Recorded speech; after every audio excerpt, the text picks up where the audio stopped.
For this recipe, you are going to need some garlic powder, some onion powder, some salt, some pepper. You are gonna need a sweet yellow onion, some butternut squash, an apple, and some Brussels sprouts. You're also going to need some maple bacon, a baking sheet, and non-stick tin foil. So today I am making a delicious winter meal. I've got some butternut squash, I've got some Brussels sprouts, I've got an apple, and I have some onion. I've also got some maple bacon and a baking sheet lined with non-stick Reynolds wrap. And I'm gonna just cook up my bacon first. And I'm gonna cook this at about 420 degrees until my bacon is nice and crispy. So about 15 minutes in, I will flip the bacon over. And I'm using maple because it goes really well with the vegetables. You can use regular bacon as well. This is 12 ounces of bacon. Yes, I know. We used to be able to buy a pound of bacon. Now it's 12 ounces. So fun. Okay, then I'm just gonna take and pop my bacon on this baking sheet. I will bake it till it's nice and crispy. Then I will remove the bacon and I will throw all my veg on here along with my apple. And I'll just cook it right in that bacon grease. No sense in wasting that deliciousness. I really like baking the bacon on a baking sheet in the oven. It gets super crispy and it's just easy. You can pop it in there, kind of forget about it. You don't have bacon grease splattering all over your cooktop. You could do this on a wire rack on top of the baking sheet, but I want to use that fat to cook my vegetables in. All right, just gonna wipe my hands off and into the oven we go. All right, it's been about 15 minutes and my bacon is looking pretty delicious. All right, it has been 20 minutes and my bacon's looking pretty delicious. It's been about 15-20 minutes. I'm gonna just flip these all over so that I can get the other side nice and crispy. So I'll put them back in, set the timer for 15 minutes, and then we'll just kind of go from there.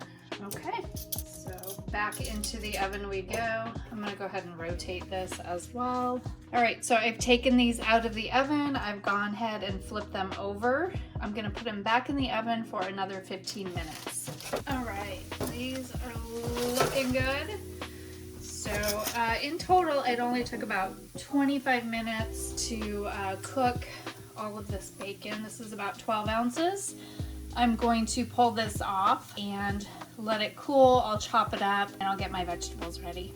So my bacon is all crisped up. I'm just gonna pull this off. I'm gonna throw this on a plate here. I'm not gonna drain this on a paper towel because this will end up getting cut up and put back in with the vegetables. And you can kind of tell that it's a little limp, which is totally fine because it's gonna cook in the oven a little bit longer. So I will set that off to the side. And I'm not going to get rid of these drippings.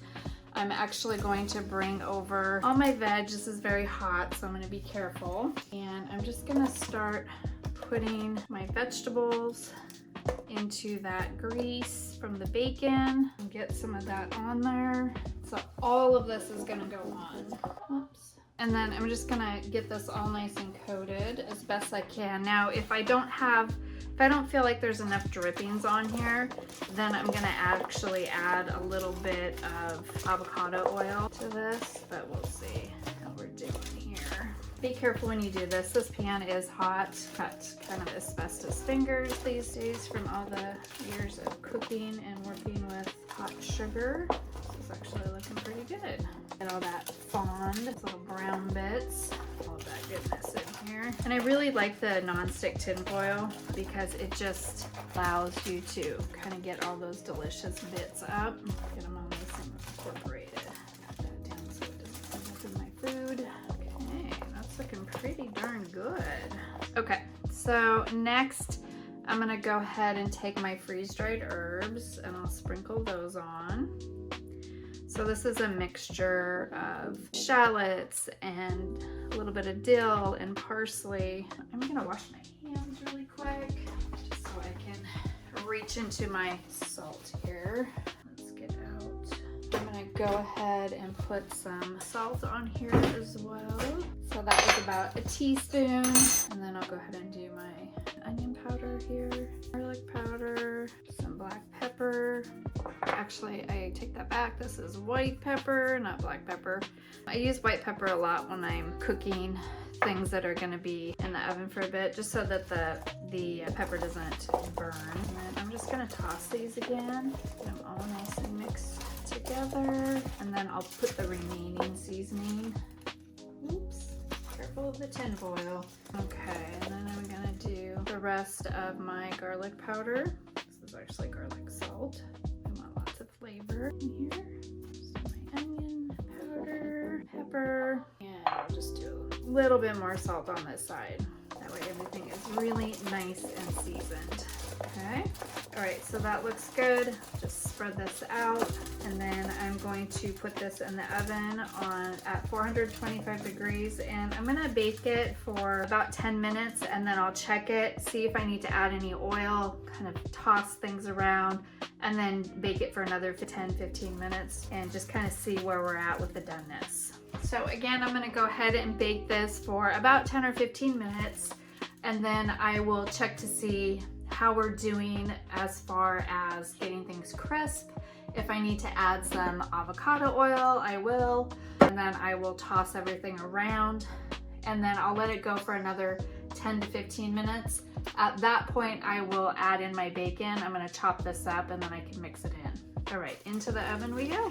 While I am waiting for my vegetables and my fruit to cook up, I'm just gonna take my bacon and I'm gonna give it a rough chop. And then this will go back at some point towards the last 15 minutes of the bake time. It will go back in with my vegetables. I'm gonna give a little look-see here. All right, not much is going on. So we're just gonna let this keep going. I may add a little bit of veggie oil, avocado oil here, just so that I want this to get nice and crispy. So I'm just gonna drizzle a little bit of avocado oil just to kind of help this along. And then back into the oven we go. Mix that avocado oil around just a little bit. All right, we are starting to get a little bit of color, just great. Everything's pretty firm still. Just gonna kind of toss this around. Pull that out. Put that in my food. And at this point, I'm gonna go ahead and add in my broccoli. And at this point, I'm gonna go ahead and add in my bacon. I'm gonna add all that bacon grease in too, because I can.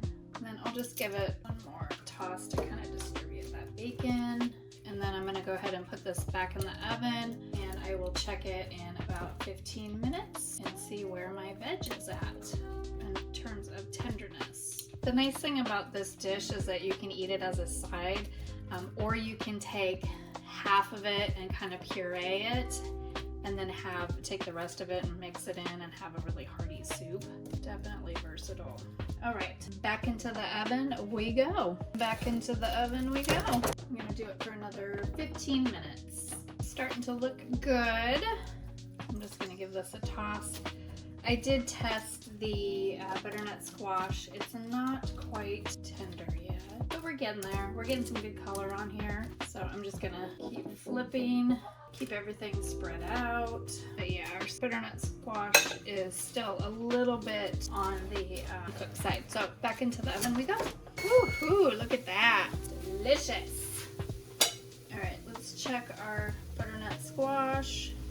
Oh, it's feeling much better. That looks pretty good. Got some color on some of the Brussels sprouts. I think that is gonna do it. Yeah, nice and tender. All right, that is a wrap. So at this point, I will actually serve this with a little balsamic glaze on it. And like I said earlier, you could take half of it, puree it, then mix the other half to have kind of like a chunky winter soup, as I like to call it. But yeah, enjoy.